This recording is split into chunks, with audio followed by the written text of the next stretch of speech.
এটা হচ্ছে গোডাউন, কারখানার মাল রাখার গোডাউন। এখানে আগে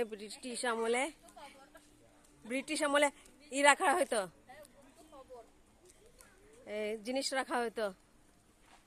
এই যে একটা, এই যে আর একটা, দুইটা।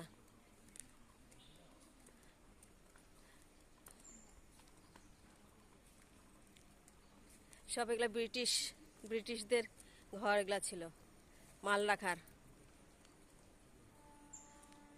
সব শেষ, এখন আর সেই আগের কারখানা নাই, সচল নাই, এগুলো সব অচল হয়ে পড়ে রয়েছে।